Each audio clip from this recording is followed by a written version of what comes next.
Have you ever wondered why your desires aren't coming true, no matter how hard you visualize them? Maybe you think you are practicing visualization, but in reality, you're just daydreaming. And that's exactly why nothing is happening. Let's clear that up once and for all. In this video, we are going to talk about how to tell the difference between visualization and simple daydreaming. Because when you finally understand this difference, you'll also understand why things might not be working out for you. Maybe you think you are doing one thing, but actually you are just dreaming. And because of that, nothing is manifesting in your life. So in order for your visualization practice to actually be successful, you need to enter a state that's sort of like self-hypnosis. Now let's break down what hypnosis actually is. Hypnosis is a trance, and this trance always has three specific components. If during your visualization you only have two of those components, it means you are not really in hypnosis. You're just in a trance state. Trance can still work, but the most effective way to influence the subconscious mind is precisely through hypnosis. Because that's when your critical, analytical thinking switches off completely. And only in that moment can you truly plant suggestions into your subconscious.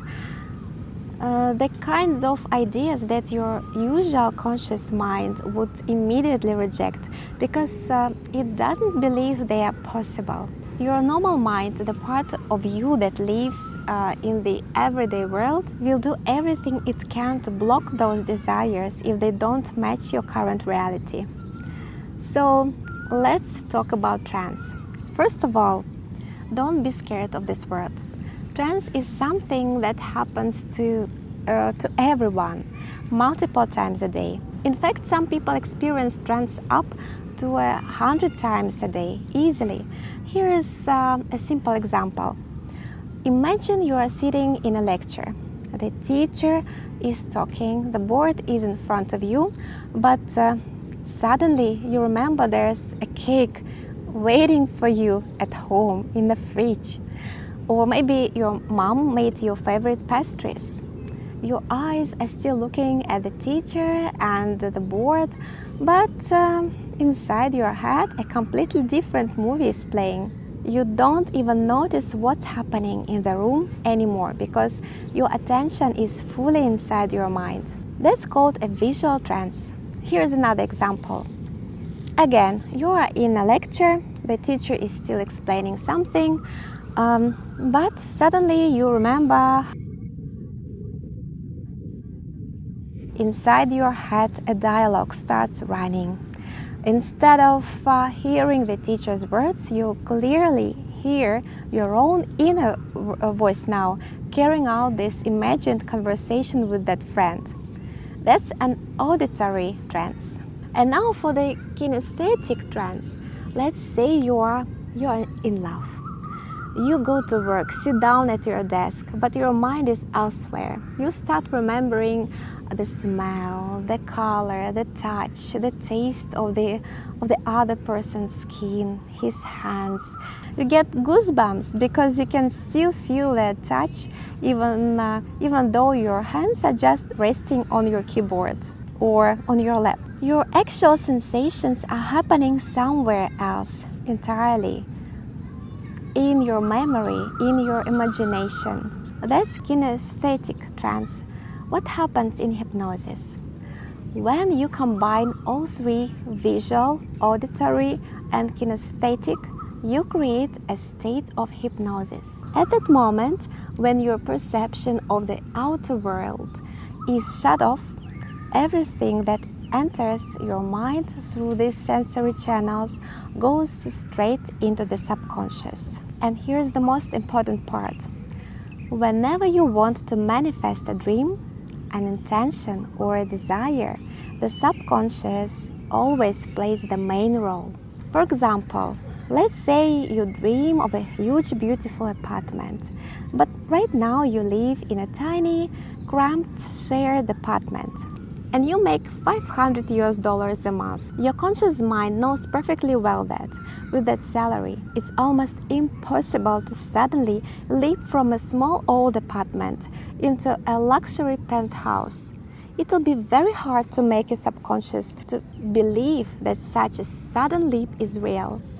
That's why, if you want your visualizations to actually work, you need to get into a state of self-hypnosis. How does this work? When you switch off your critical thinking, the mind stops reacting to external factors.